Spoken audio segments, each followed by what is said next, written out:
Good afternoon or evening, depending on what side of the pond you're on, and welcome to, I usually say, an extra special edition of Across the Pitch, but this isn't just extra special. This is a historic edition of Across the Pitch.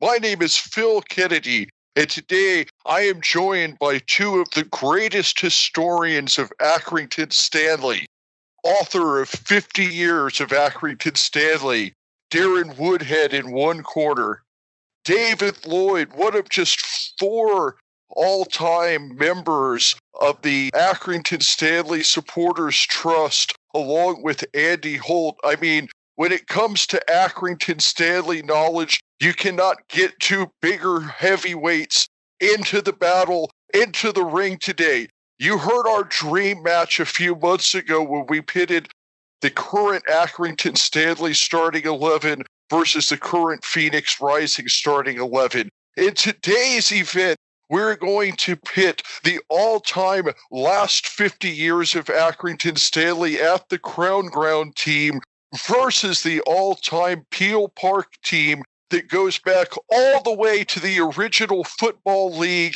in 1891. Are you ready? Don't build up that, Phil.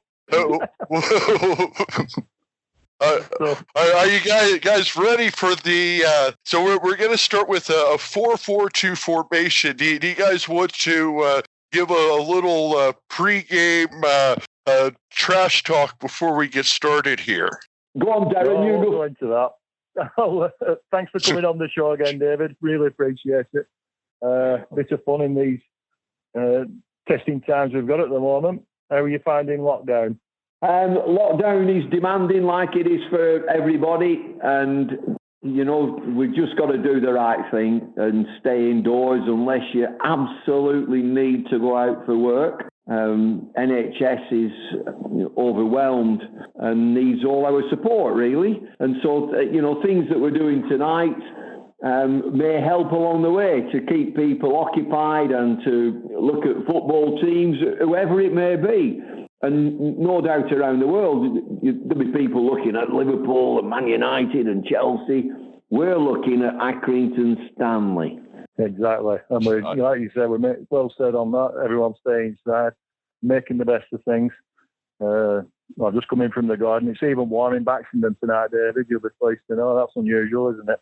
Well, it's been red hot today, and I've scarified the grass, and I'm keeping occupied in the garden, and my wife has been doing all sorts of things today in the house and cleaning this and cleaning that. And there's a big list that has to be done. And I've no doubt that we'll get through it eventually. She's just walking past with a packet of cheeses. Right, well, let's get on to our list, eh? The all-time 11. So go on, David. You fire as your keeper from the Peel Park era. Who would you choose?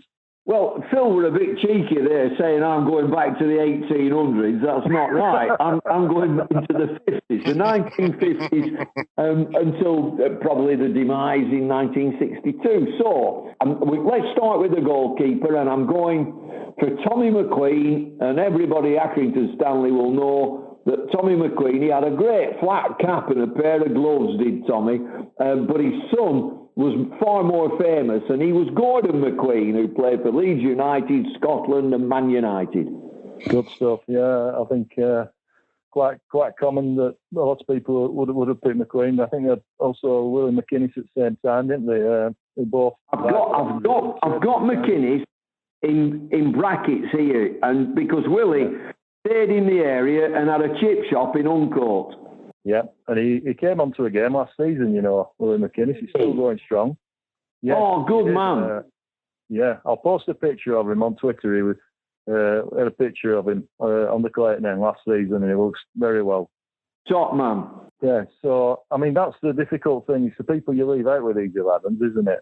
No doubt I'll get tons of stick if I leave out, but going for my keeper, I'm going for a lad called Rob Elliott. He was in the conference. He was on loan. There's loads of keepers I could have gone for. Marcus Bettinelli and definitely Arthur, etc. We have some real top keepers, and we've got one now, Joe Bursick, who I think will go on. I think this bloke's top keeper. Yeah. Well, Rob Elliott, he's gone on. He's played in the Premier League. He's played international football for Republic of Ireland. And what I will say, of all the keepers I've ever seen on Stanley, he's made the most match-winning saves I've ever seen in my life that season. So I'm going to Rob Elliott. Fair dues. Hey, one guy that I noticed that was a recent keeper at Stanley that was a guy that really stuck out to me, and unfortunately he wasn't around too long, got called back to his parent club. It was Connor Ripley. I thought he was a real standout. Yeah, another one. We've got some top, he's managed to source some really top keepers on loan as Corley, yeah, definitely. He was a top keeper Ripley, and didn't he go to Preston? Yes, I did. He did. I'm not sure if he got in the first team or how much he played. But, he didn't. That were a bit naughty. That were a little bit naughty. Move on. All right, so were we going to? So we've gone over keepers, and then were we going to start with left back or right back? You guys decide what side of the pitch do we want to start off with. Well, I'm gonna go with both of them, Phil. I'm gonna go right and left. I'm going to put my two fullbacks in, and Armour Ash on the right side and Jimmy Arrower on the left side. And so Armour Ash, you've got to play somebody called Armour Ash. That was his name, Armour, as in body armour. That was his first name. He's got to get in. Jimmy Arrower was a fabulous bloke, and he took a Castle pub. He had the pub in town, the Castle. Some photographs surfaced that have been pulling apart recently. McGrath Dawson's old photos with his daughter's been unearthing. Yeah. Who've you got then? My two fullbacks. Right back, I'm going to Peter Kavanagh. Now, he was the captain from non-league to the Football League, so 2 promotions. Did think about Callum Johnson, to be honest, because I think he's a top player. But just for the iconic status that Kavanagh had from where we came from, lifting 2 trophies, captaining a team when he was a young lad, I'm going for Kavanagh at right back. And then left back, it's a bit of an oddball one. Some people might not agree with me, but I'm going for a lad who played in the early Coleman teams, like old Steve Hollis. Now we've had some top left backs recently, Denancian and Opoku even this year. But again, I'm going back to an old school type player, Steve Hollis. I used to stand right behind him, and I honestly think he's the best footballing left back we've ever had. So I'm going with him.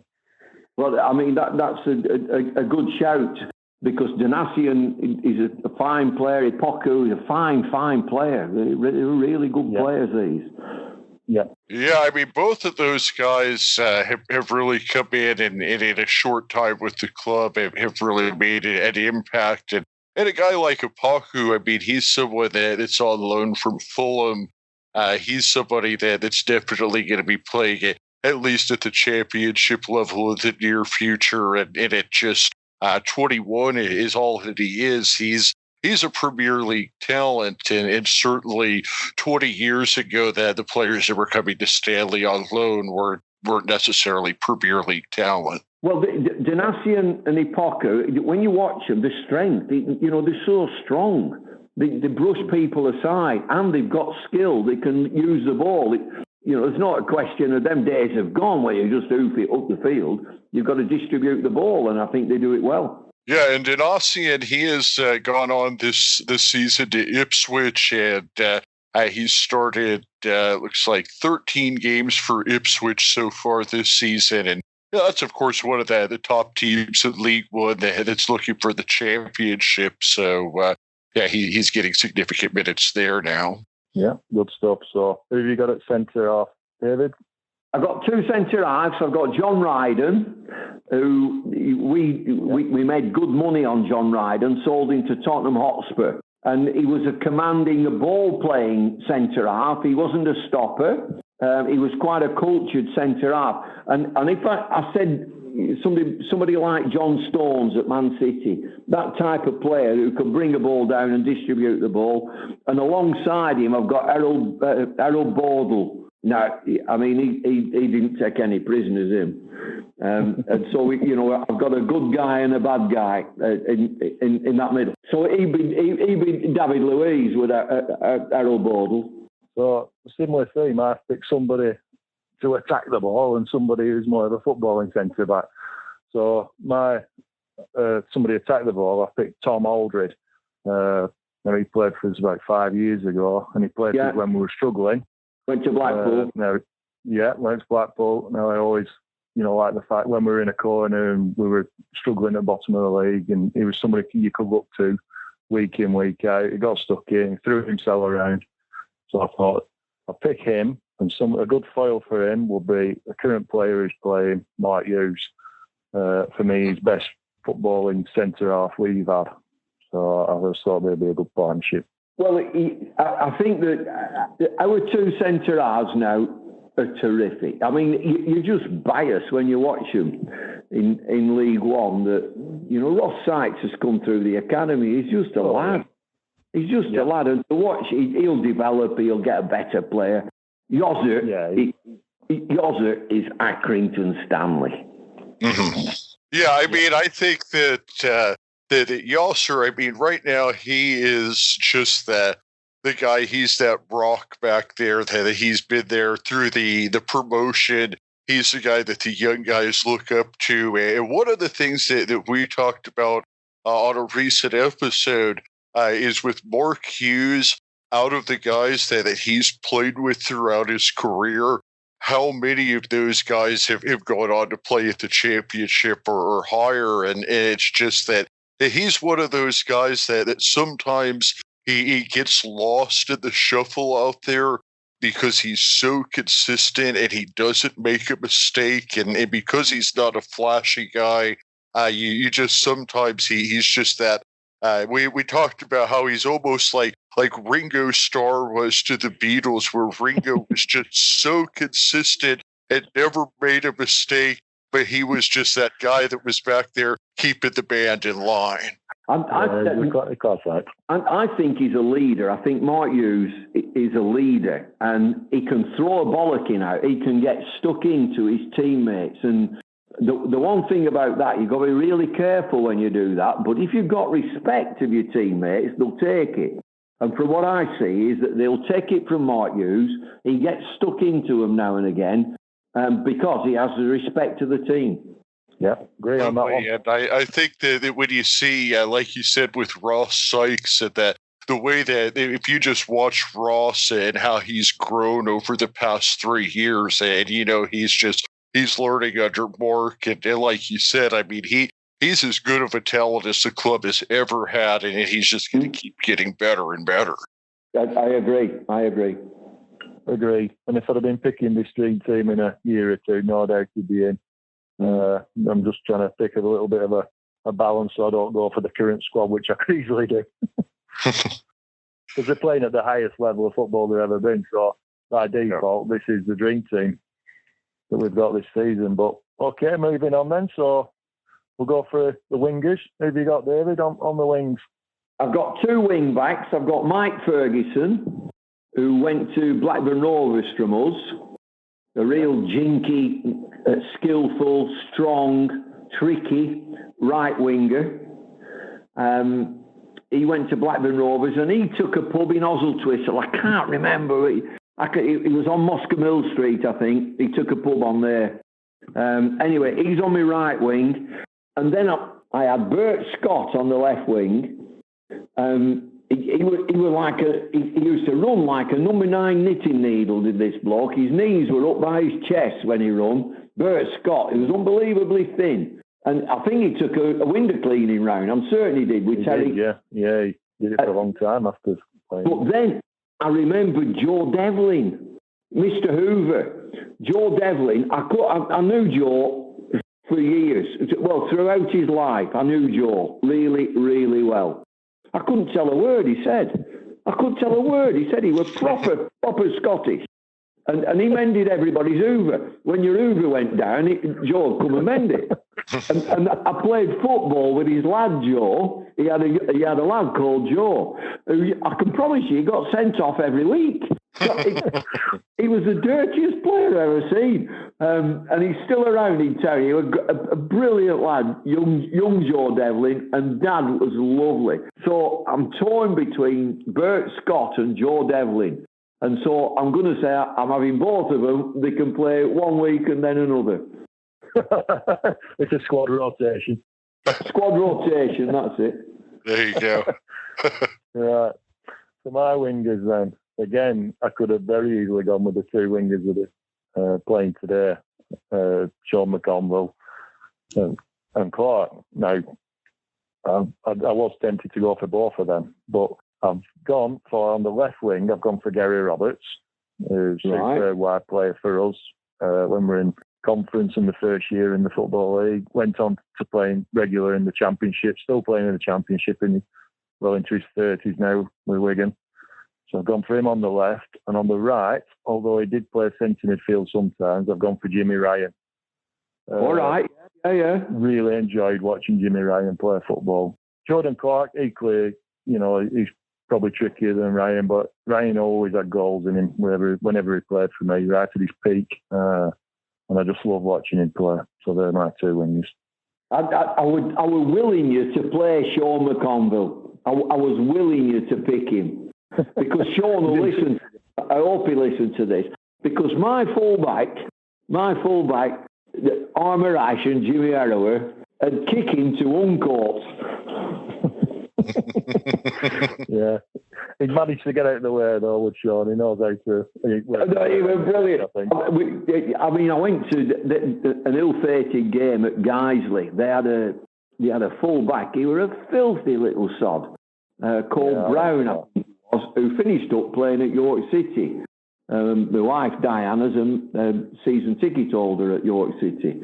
And they got this, but he was filthy. And he just kicked Sean from start to finish. And the referee never bothered at all. Anyway. You don't see too much of that these days, do you, really?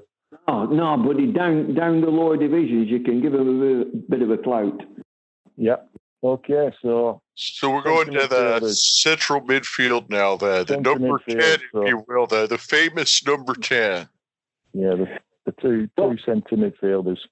Well, I've got my two centre midfielders. I've gone slightly off piste here in that I've got Eddie Hunter playing in front of me back four. I've got him he's just in that little circle there. Eddie Hunter, he'd bite your legs off, Eddie Hunter. Absolutely bite your legs off. And he's the same sort of name as Norman Hunter, but very similar player. But also alongside him, I've got Archie Wright, who was a very cultured midfield player. And Archie Wright, he had a shoe shop in Turkey Street, which was I could throw a cricket ball from Turkey Street to the Peel Park ground.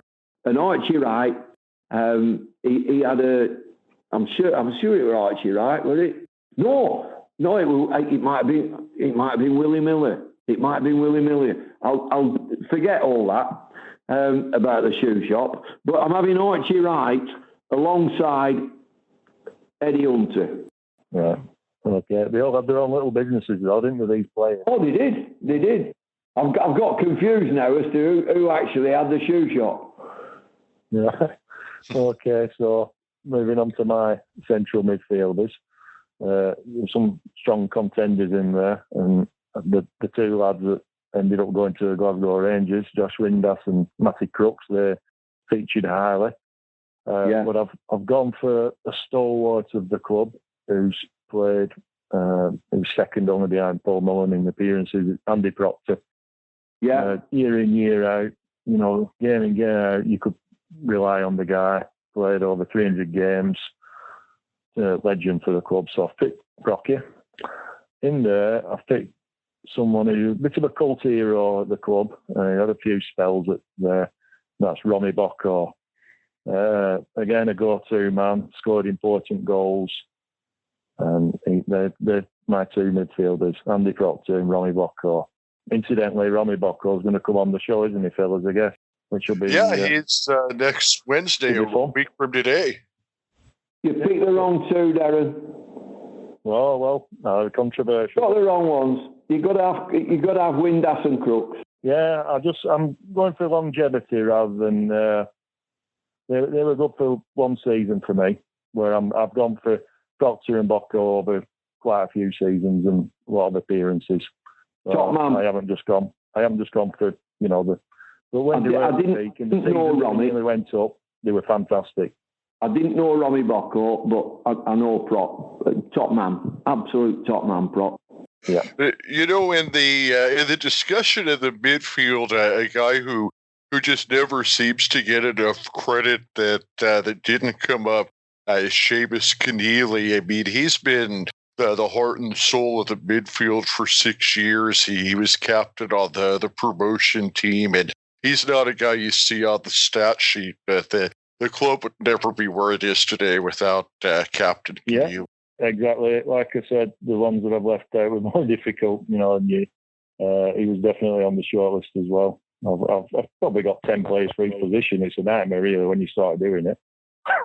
Oh, yeah. I mean, it's like you said, the guys you leave off are harder than the guys that you pick, because there could be, 5 guys that come to mind at every position just from the last few years. I mean, we haven't gotten to forwards yet, but I'm doubting that you probably picked Caden Jackson, and how good of a player is he?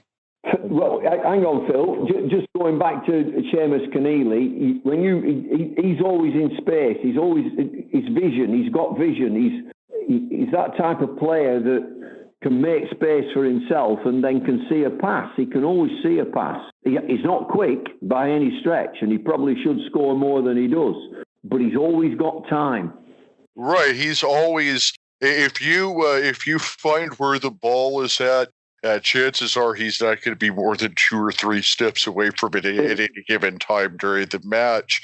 He's also such a great leader. I actually chatted with Ben Barkley yesterday, who's kind of a guy that's been taken under his wing and learning that position. And just what he does with the young guys that come in year in and year out is just as valuable as what he does on the pitch. That's dead right. I mean, if you're a player who buys into the club, and Keneally definitely does that, there's a lot more to playing for a club than turning out for 90, 95 minutes on a Saturday, Tuesday or a Wednesday. Mm-hmm. Exactly. Okay. So going on to strikers, David, who have you got for us? Right, I've gone one in the hole. I've got my back four. I've got my 2 wing backs and my holding midfield player and my schemer. And then I've gone for one just in the hole there, and it's Paddy Sowden. Paddy Sowden, and I'm a bit biased here that when I were at Stanley and got transferred for an undisclosed fee to Rosendale United, because Paddy Sowden was the manager at Rosendale United and he took me up there. So I played with Paddy. He was a lovely fella, and he became, I think, general manager or chief executive of Peterborough United. But he's a lovely, very intelligent fella. So I've got him playing just behind George Stewart. Get the ball across and he'll head it into the back of the net. Yeah. So there was, I suppose, a few others that you could have picked as well, weren't there? George Hudson. Yeah. I suppose Les Cocker somewhere along the line. Could have had Les in there. You're flipping legend, Les Cocker. Yeah. It's difficult, isn't it, when you start coming down and picking them? Yeah. Got George. I'm having George all day long, and highly commended are George Hudson and Les Cocker. Right. Excellent. So, go on, who have you got? You've got I'm pretty sure I know who one of yours is going to be, Darren. But I could cut this short. That he's going to say, Darren, I'm going to have Billy Key and Caden Jackson. Incorrect. I know you said Billy Key and then somebody else. I'm going to say Billy Key and David Hargraves. Oh, yeah, good shout. You're wrong. No. I'll go through 1 or 2 who I did leave out. Paul Beck. Jackson. I left out Paul Beck. I left out Lutel James. I left out, I guess, 300 goals for one club. I know it was at a lower level, but I didn't go for him. Oh, so I got for Billy Key. Yeah. Billy Key, legend of the club, obviously. Great lad. One of the best, guys ever to play for us. And the second one I've gone for. To add on Billy Key real quick is that we've had Sean McConville, we've had Jordan Clark, we've had Mark Hughes, we've had everybody, Scott Brown, that played a long time with Billy Key. And to a man, every one of them said Billy's the best footballer I've ever played with. Yeah. Well, William Rodney. They know a lot more than me. So the final pick for the forward is Paul Mullen. Good, big shout. What a big shout. Yeah. So record appearance holder, Mr. Accrington Stanley when he played for us. Played, over two promotions. Great guy. Led the line in the same way that Billy Key did, really, for many years. So he's my second striker. The one thing I'd say is that when you look at Dave Hargreaves, who went to Blackburn Rovers and played at the highest level, Dave Hargreaves was fast. He had real pace, Hargreaves. And I see in the majority of football, you've got to have somebody that can disturb a defence with pace. Yeah, like Mbappe with France. France won the World Cup because he had that pace that could separate the defense. Yeah, I mean, looking at Premier League, when Shearer was at his absolute optimum, he had pace. Shearer had pace. All right, so we've had the starting 11. Did you guys pick any subs or honorable mention or anything like that? I think I've gone through most of mine. There's quite a few wingers who I missed out, who I could have gone for back in the day. Rory Prendergast and even Bobby Grant, who's playing now. When he was in his pomp, in his first spell, he was excellent with Bobby Grant. How good were Molyneux? Sorry? Like Molyneux, how good were he? Yeah, Lee Molyneux. Yeah, he was a match winner in his day. Yeah, he kept us up one season with a lot of important goals. Great player. The list goes on. It's endless, and no doubt when this gets released, I'll have to switch my phone off because I was getting pelters from everywhere. People have missed. You do. I mean, Darren. That's the beauty of doing these because everybody else knows more than you do. Yeah. I'm going to give you some commendable, some highly commended from the 50s. Charlie Snedden. Charlie Snedden became a dental technician down in the centre of town. And his lad is the captain of... No, not his lad, he won't like that. His grandson is the captain of Accrington Cricket Club, Graham Snedden. We had two brothers from Preston, Jimmy and Harry Anders.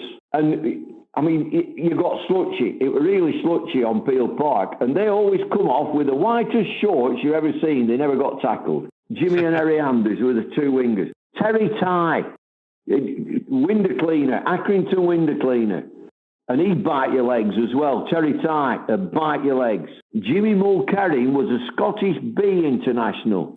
And he finished up, he was living up Sandy Lane somewhere. I'm going to give you one who were a local bloke who'd eat you alive. And this is going back to Darren. Dave Barron. I used to be frightened to death of Dave Barron.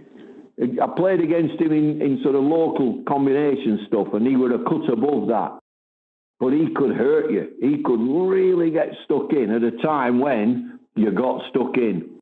The way that the game has changed, I mean, that, they talk about how the game has changed now in the past 20 years. I imagine that the way that the game was played in the 50s versus, what you see now, it's just, night and day in terms of the physical play and the nature of things. Well, I mean, we mentioned Les earlier. Les's party piece was he'd just clatter into the goalkeeper. He'd just say, okay, what you made of? Do you want to play for 90 minutes? Because I'm going to really hurt you. And Les would pile into him. Different era. And I imagine there wasn't any guys rolling around on the ground and holding their leg. I mean, think about the ball as well. It was called a Thompson T ball, and it had a lace in it. and they had to dubbing it. They had to put dubbing all on the ball to ensure that it didn't get too heavy through rain and mud and all sorts. Wow. Different game. But I can tell you this, it's a far better game now. Far better game. You go watch Stanley now, we're in League One. It's absolutely fantastic. These lads that are playing, I love going up and just watching them come out of that shabby little changing room that they've got. And that'll change, Andy will sort that out. But, just to watch them play, we're in League One. League One. Yeah, there's a lot more teams that are playing out from the back. You don't have League One isn't that long ball bruising center half league anymore. You have teams that and coaches and managers like John Coleman and Jimmy Bell that are bringing that style into the league. And I was just talking to a guy yesterday who's a fan of a third division team over here in the U.S. and he said it's like League One. I said, it's nothing like League One. Third division here is what they're doing in the conference over there. League One has come a long way in these past few years. Well, it has, and I think it's well worth the entrance money. And when you go up the Stanley, it's an event. And from what I do for a day job, is that if you're looking for people to be entertained, you've got to make it an event. And so when you go up to Stanley, there's the fan zone, there's a couple of bands, maybe one or two bands playing, the drinks are affordable, there's no segregation, just get yourself along and enjoy the atmosphere and enjoy the day. Of course you want your team to win, of course you do. And it's bloody awful when they don't win, but next week, we'll be there next week, do it all again. And one thing to consider when we're talking about good football, and I'm sure David will agree with this, is the pitch. I mean, John Coleman's always wanted to play good football. We had an horrendous pitch. It's all been levelled off. Andy L spent a lot of money on it. We've got a good groundsman. And it's conducive to good football. And it shows, doesn't it, David? Well, the thing about it is that there's a tremendous pride about the club. And there's no doubt that the owner, Andy Holt, has sorted it out. There were a number of people who were doing their very, very best, but, we didn't have the wherewithal. We just didn't have it. But there's a real sense of pride. I go up there now, I put my scarf on, I get my flat cap and my gloves, and I walk round and just watch. And people, they know who I am, but they couldn't care less either. But there's a real sense of pride that this is a club that you've got to pinch yourself. We're in League One, and we've got the lowest budget. That might change. We might be able to do something different. But time will tell on that. But it gives me, as an Accringtonian, enormous pride. It really does. Excellent. Of being an Accringtonian, one thing that I did want to ask you about here is I did pick up a copy of your book, Around the World at 80 Pints, and I've started into it. And one of the most interesting things that caught me was right in the introduction, where you said there's 10 different cricket clubs within 5 miles of Accrington as the crow flies. Is that correct? Yeah, absolutely. Some wonderful cricket clubs as well, with great traditions. Probably, within 5 miles, as you said, there'll be at least 10, at least. Wow, that's incredible. I just had no idea that you would have that many clubs in that small of a radius. Like I always tell Darren over here that for Phoenix Rising, which is my home team, it's about a 25-mile drive for me just to get to our stadium. And our closest away day would be Las Vegas, which is actually further than Accrington to Portsmouth. Have you met Elvis? Phil, have you met Elvis? I'm sorry, it cut out and I didn't quite hear what you said. Have you met Elvis? He were in Las Vegas, Elvis. Oh, Elvis! No, He left the building before I made it up there. Yeah. Well, since my baby left me, I got a new place to dwell. What a man. What a man. Yeah, we love Elvis over here, that's for sure. I'll bet. Well, I just wanted to quickly touch on, we talked about, the cricket grounds, there's so many of them around here, but football clubs, we've actually lost a couple of, in the last 20 years. We had two great non-league clubs around here, Great Harwood Town and Robindale United, both gone. They were good little football clubs, weren't they, David? They were terrific, and I've got to say, I played for both of them. Yeah, thought you might have done. Now then, I've got to go because I've just been told that my tea's ready. Well, thank you so much for coming on, David, and we really appreciated hearing about the legends that you played with back in the 1950s with Accrington, and it, like I said at the beginning of the show, I mean, this is just historic being able to discuss the history of the team with you like this, and thank you so much again for coming on, and hopefully we can do it again in the future. We will do, Phil. Thanks ever so much. Thank you, David. Yeah, thanks, David. Cheers. See you, Darren.